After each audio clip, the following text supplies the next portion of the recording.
আকাশবাণী কলকাতা গীতাঞ্জলি। এখন শুনবেন কথিকা জাতীয় মহাকাশ দিবসের তাৎপর্য। কথিকাটি বলছেন কৌস্তভ চৌধুরী।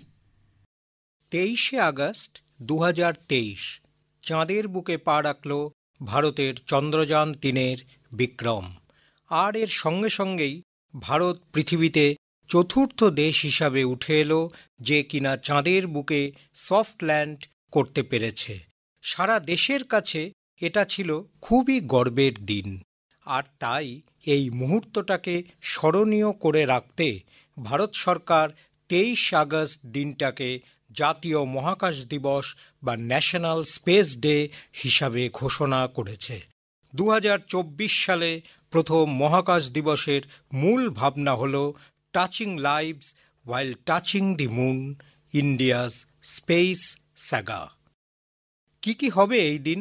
ঠিক করা হয়েছে নয়াদিল্লির ভারত মণ্ডপম কনভেনশন সেন্টারে বিভিন্ন বর্ণাঢ্য অনুষ্ঠান, বিজ্ঞানীদের বক্তৃতা, ইসরোর নানান প্রদর্শনী ইত্যাদির মধ্যে দিয়ে দিনটা পালন করা হবে।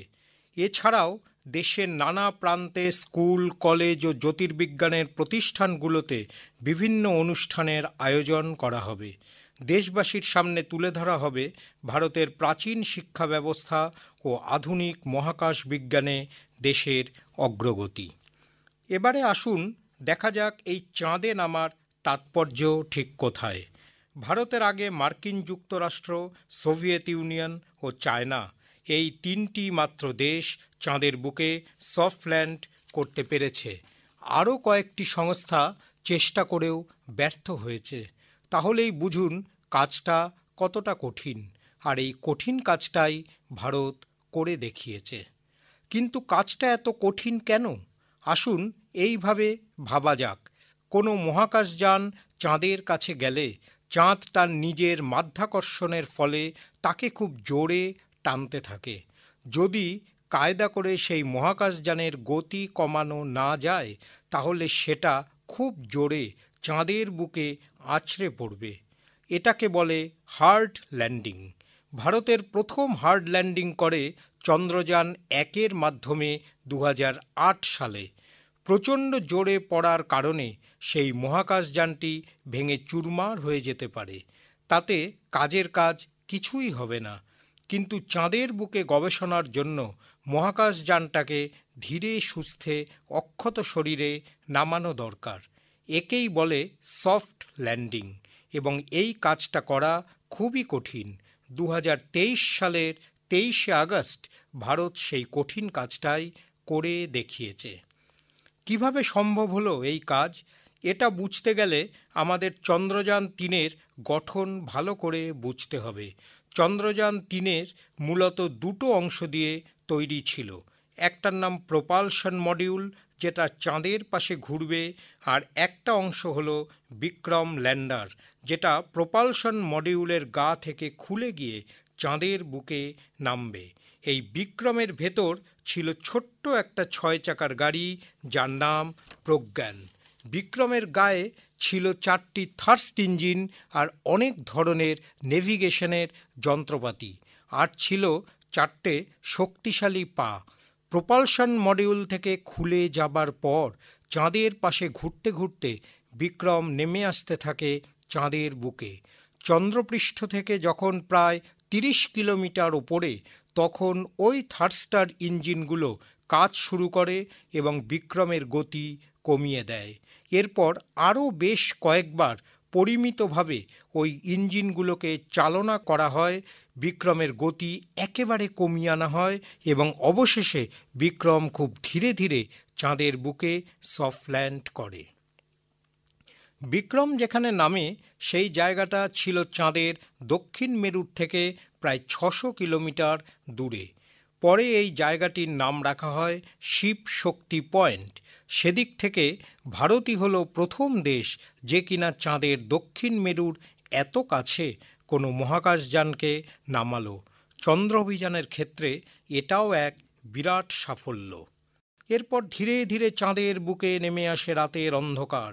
চাঁদে বায়ুমণ্ডল নেই বলে সূর্য অস্ত যাবার সাথে সাথে তাপমাত্রা নেমে যায় -120 ডিগ্রি সেন্টিগ্রেডের নিচে। এই প্রবল ঠান্ডায় ঘুমিয়ে পড়ে বিক্রম ও প্রজ্ঞান। তাদের যন্ত্রপাতির এই কড়া ঠান্ডা সহ্য করার ক্ষমতা ছিল না, ফলে তারা অকেজো হয়ে পড়ে।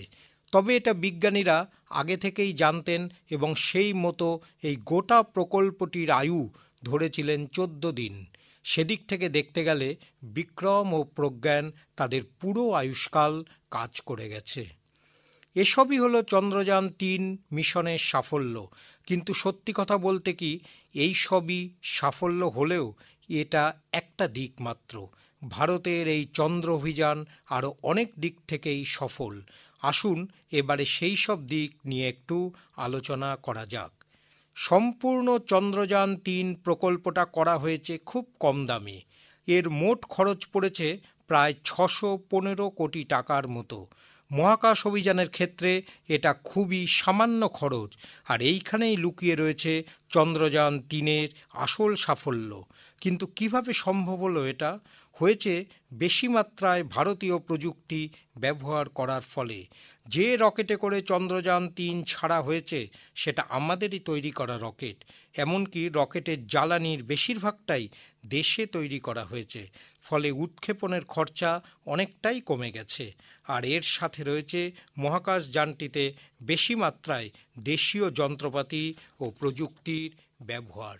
হিসেব কষলে দেখা যাবে চন্দ্রযান-3-এর অভিযানের খরচ অনেক হিন্দি ছায়াছবির বাজেটের থেকে কম।